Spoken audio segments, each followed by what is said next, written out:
Well, because of the race community, I've been really, really fortunate, and due to support from you, my buddy Bill Hernquist, who's my U.S. attorney and your pal as well. Yep.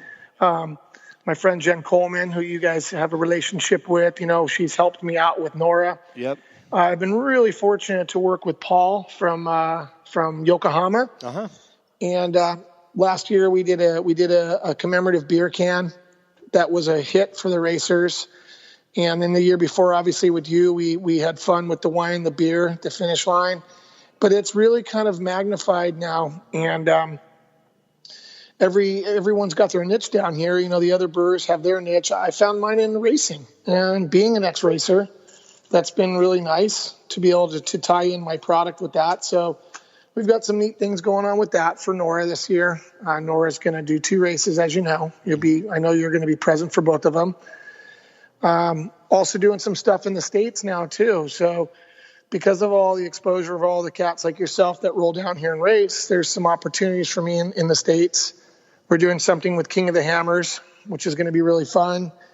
And then I'm also excited about this opportunity that was presented to me by a customer that came in when we first opened. He is a man a little older than me, but he's been successful in his own right with real estate. Uh-huh. He's really wanted to give people the Baja experience that are still leery about coming down here, about coming down here, or can't get down here enough and want to have an experience of Baja in San Diego. So we are 2 things. Number 1, we are about ready to start exporting our beer to the States. Yep. in limited amounts because of our capacity. As you know, we can only promise so much. But we've had an opportunity to work with someone who is adding us to his portfolio to the States, so we can get some beer in the Mexican restaurants and some tap rooms, but not at the volume of Whole Foods and Target and all the places where I see some of the other guys at. That's not our focus. Yeah. We want to be more of the brew pub, the family brew pub, which is our goal. But we're also engaging in a new place, which I'm going to be the charisma and the beer buying. It's called El Cruce 241, the crossing at 241. Mm-hmm. And the feel is basically Baja. El Cruce, like I said, is a crossing, and then 241 is the address. It's on 3rd Avenue in Chula Vista. And it's now public that we are doing this.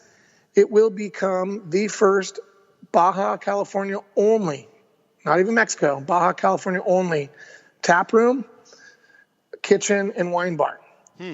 And I'll be obviously working with you on some stuff with Montechenique. I'll be working with the other, I don't want to call them competitors because they're just other brewers here. And so it's not competition. It's the bros, other guys that make beer.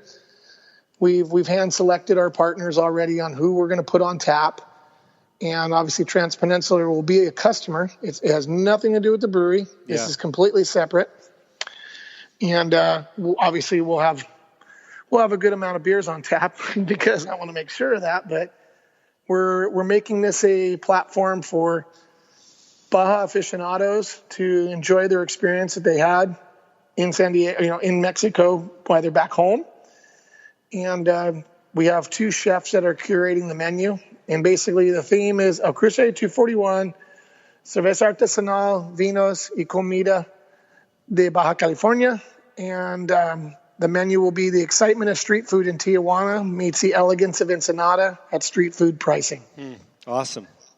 Yeah. Awesome. So that's what's jumping off, and that'll be next year, middle of next year. And right now it's focusing on making beer. Like I said, we touched on TJ, we touched on the racing. I've got my hands in all 3 of these things, and I'm actually able to balance it all, which is pretty crazy. It's a lot going on, and then being a father at the same time. But having all these things going on and having a great wife to help me guide, and she's taking on a lot of the responsibility. Yeah. Well, you've been saying yes to a lot of things recently.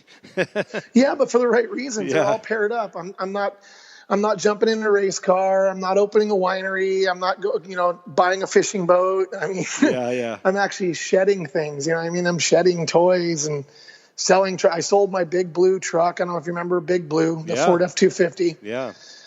She was my baby that took me up and down this peninsula, which was the inspiration for all the beer names we have. But she went away. She was sold to a guy who actually chases for Vildolsala.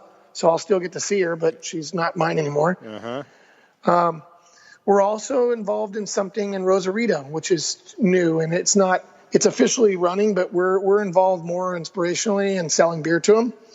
My buddy Robert Esparza, who's a Chula Vista native, who is also my partner in the Chula Vista project, he owns Sin Fronteras Brewing. Mm-hmm. And I suggest everyone stop at this place on their way down because they already stopped there now for tacos. It's at K38, which is the famous K38 taco shop. Right above that, just outside of Calafia, before you get to Gaviotas. And I'm sure a lot of your Baja United customers and friends go to Gaviotas. Yep, it's pretty popular. They know the spot. Yeah, so Sin Fronteras opened up in April, and it's beautiful, man. It's an outdoor patio tap room, and he's right above K38 Taco Shop and Surf Shop right there next to Las Rocas. And it's really turning into kind of like a gringo hotspot for surfers and dirt bike riders and things like that. There's trailer parking. And we're engaged with him pretty heavily as far as helping him with the theme and the beer selection. And I think that's really neat that there's a place in between TJ and Ensenada. Yeah. Going back to the movement of craft beer that didn't exist. I mean, Rosarito was just a place you either blew through or you surfed at. And now you can go there and dine. There's some great restaurants there, 34, Rubens, there's little teeny coffee shops that have popped up, and back to the Americans investing. That's where a lot of people have found their solace there to have a small business by still living in the States is Rosarito. Yeah, not going too far. Yeah. Yeah. So that's what I'm up to, man. Just a few things I'm up to, not a lot. Yeah. Well, Collin, as we kind of wrap this thing up, I always look at you as one of those guys, if somebody needs something down in Baja or they're just not sure where to turn, walk through your front doors because you're there often and you've always been very helpful to anybody that's walked through the door. But you've got an incredible staff there as well. I mean, from the security guards out front on Friday night all the way to the kitchen people, I've just really been impressed with your staff over there too. Well, I appreciate that. And you know what, Jim?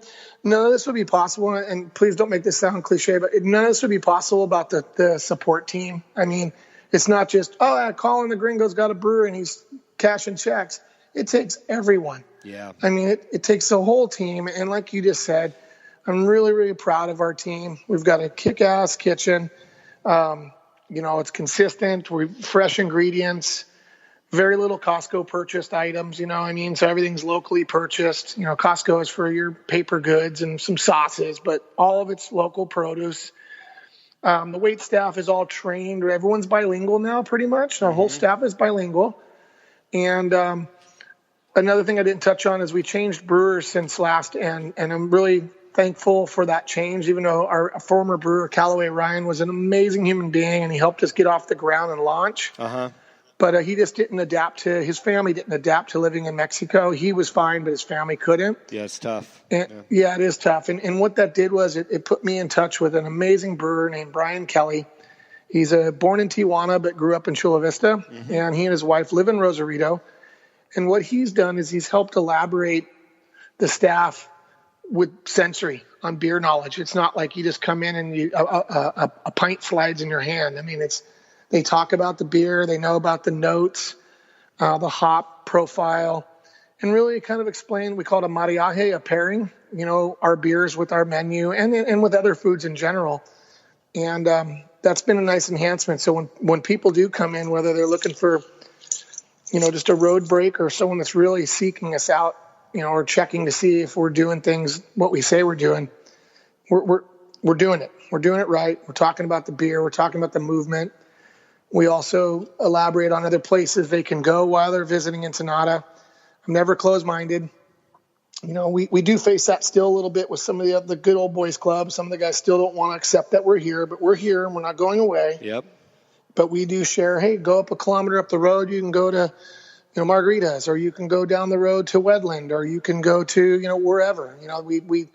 We tell people other places to go because it's so important to spread the word. Yeah, sure. And same with the wineries. Like I said, the relationship we have with our mutual friends with the wineries. We offer industry day to these people that work their butts off in the wineries and give them a place to get away from the wine and come have a cold beer and watch a game on TV or some YouTube or whatever, surfing and give them a break. So, yeah. Yeah. So last question for you. You walk into the brewery, what beer am I ordering and what food item am I going to get? Okay, well, right now is a good day to do that. We have over 13 beers on tap, which is another rad thing. Brian has really expanded our beer list, so we don't have invitationals right now on our tap list. We have proudly to say 100% of the beer is ours right now. Uh-huh. If I was to walk in today, which I will in about 2 hours, I would pull on, if you're a hoppy guy, I would say Carretera Tres, which is Highway 3 IPA, West Coast IPA, which is our flagship IPA. That's a tribute to the road between Tecate and Valle de Guadalupe. Or Tierra Clara, which is our blonde ale, which you love, and it's also the beer we did with Nora. And I would say Aguachile, which is, spicy, kind of like marinated shrimp, would be the call with the Tierra Clara. Or I would go with like our pork burger, or a kilo of wings, whether it's buffalo or barbecue, with that IPA. Yeah. But we have every color and shade in between those two, from dark beers to ambers to a new beer, Jim, that you would like. It's called La Bocana. Uh-huh. It's a Mexican, I can't call it a Mexican lager because it's made in Mexico, so we call it a lager made in Mexico because everyone's trending right now in the States. Mexican lager, Baja-style lager. We get a kick out of that. So La Bocana, great gateway beer, 3.8%. Crushable, really light hop flavor, got that almost like that Corona Modelo Especial flavor. Mm-hmm. That's nice as well. That's what I'd go for. Well, listen, man, I really enjoyed catching up with you on all these things. And for our listeners, if you're planning on catching up with Collin at the brewery, plan on sticking around for a while. The food's great, the beer's great, the atmosphere's great. Always something going on, and you'll probably make a few new friends along the way. I will never forget the day I met the chili guy there. What is his name again, Collin? Chili Man. So a little sidebar. I know we got to get off soon, but basically, so we have an amazing cast of characters, which we call them the regulars, and we've made them. We started a group called the Thug Club instead of the Mug Club. So Chili Man, he's a rad dude. So his story is, his family has been growing chilies for the industry for In-N-Out Burger, which your brother's involved in, all those little tiny chilies. Yep. And all the jalapenos for El Pato Salsa, those little yellow cans that everyone loves have when they're camping. Uh-huh. But the dude just shows up with 2 50-gallon drums randomly with marinated chilies, like overrun from what was probably supposed to go to In-N-Out Burger, and just says, "Hey, dude, you want these chilies?" And so Chili Man's there, and we got Timoteo, the Chicken Man. You've met Timoteo, the retired Canadian airline pilot that brings Broadway Joe in with the squeezable chicken. He's there every day. Oh yeah. We got Ahmed, who's his right-hand man, which is we call them the corner guys, and you have some of the racers. You got Tall John that lives in your guys' trailer park. Yep. And hang on, I want my daughter to say hello to everyone. Say hello on the podcast real quick. Hola. All right. No hello. Yeah, family affair.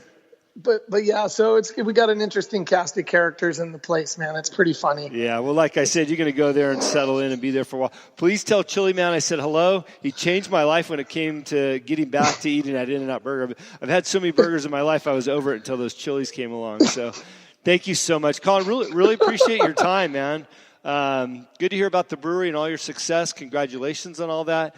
And I hope our listeners, as they listen to more of these shows and kind of get comfortable with heading down there, they definitely make your place one of their stops when they get across the border. So thank you.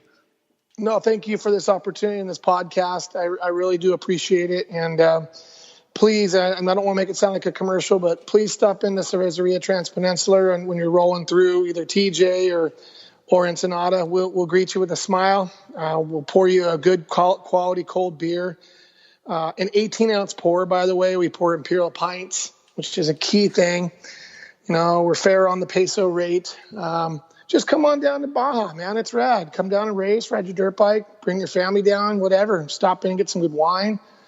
But thanks, Jim. I appreciate your time and give my best to your family. And we'll see you maybe